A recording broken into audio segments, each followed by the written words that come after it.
यो बन्दीपुरको सिटी हो। ऊ त्यो केबुल कार हो त्यहाँ। यहाँ तलबाट केबुल कार माथि आउने हो रोडबाट। अनि हाम्रो मिसहरू हुनुहुन्छ यसरी हिँड्नु भएको छ। बेला क्यालीको पनि गर्नु सक्नुहुन्छ होइन। अब पर्मिसन बिनाहरू भिडियोहरू बनाउनु पाउँदैन। त्यही पनि झ्याप्पै गरिहाल्नु भयो भने त गाली गर्नु भयो भने त बर्बाद छ होइन।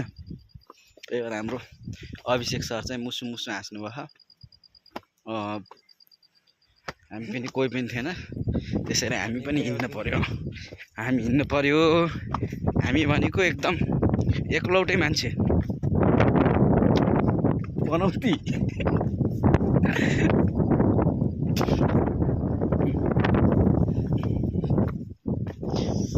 तर सिन चाहिँ बबाला। यसो सल्लाह पनि यति हो छ।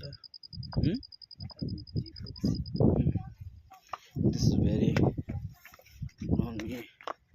के भन्छ अरे यसलाई? के भन्छ अरे? ढुङ्गा भन्छ भने त थाहा छ त छ नि। थाहा छ नि यो ढुङ्गा हो। हेर्नु क्या बवाल छ यो ढुङ्गा है। ढुङ्गा बवाल छ ल। यो भनेको के भनेपछि यो सुन यसलाई पिस्यो भने सुन निस्किन्छ है गाइज। होइन सुन निस्किन्छ त्यो एउटा सिमेन्ट निस्किने ढुङ्गा पनि मैले तपाईँलाई देखाउँछ है। सिमेन्ट अब कुन ढुङ्गाले बनाउँछ है म हजुरलाई देखाउन चाहन्छु। यो चाहिँ हामीले जुन घर बनाउँदाखेरि प्रयोग गर्ने जुन सिमेन्ट छ नि त्यसो यो हाम्रो यो व्हाइट सेतो ढुङ्गाबाट नै बन्छ। यसबाट बन्छ होइन। यसको नाम भनेको नेपालीमा चुनढुङ्गा भन्छ है गाइज। अब के अरे इङ्ग्लिसमा के भन्छ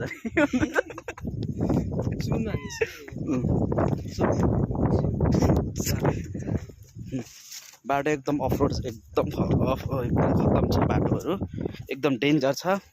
हामी यहाँबाट झऱ्यो भने के अरे तलको के हो अलिकति टुक्रा टुक्री पनि भेटिँदैन जस्तो लाग्छ मलाई जहाँसम्म है। हाम्रो गाइज अब हामी हजुरहरू पनि यसो आएर सर र घुमेर गर्लफ्रेन्ड लिएर आउनुहोस् सट्ट घुम्न। गर्लफ्रेन्ड घुमाउने जस्तो ठाउँ हो छ। तर के अरे हामी गर्लफ्रेन्ड ल्याएन भने अलिक यति मजा आउँदैन है गाइज त है। ल यति यो बुझ्दिनु।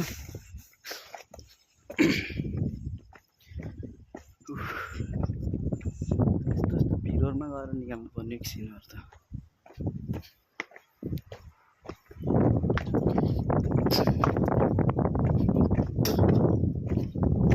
ल हामी लगभग तल आइपुगेछ बजारमा।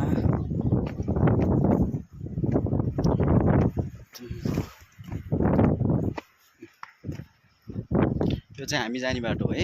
यो तलपट्टिको यसरी हामी यसरी गएर यो टाइप तरिकाले हामी डुम्रे पुगिन्छ है। डुम्रे गाइज तपाईँहरूलाई पनि देखाइदिएको। भोलि कहिले तपाईँ यो घुम्न चाहनुहुन्छ भने आउँदाखेरि बाटो नबिर्योस् होइन। हामी त बिराइ आयौँ 3-4 ठाउँमा सोध्दै आएको होइन। तपाईँहरू आउँदाखेरि चाहिँ ढुक्क तरिकाले भिडियो हेरेर आइदिनुहोस्।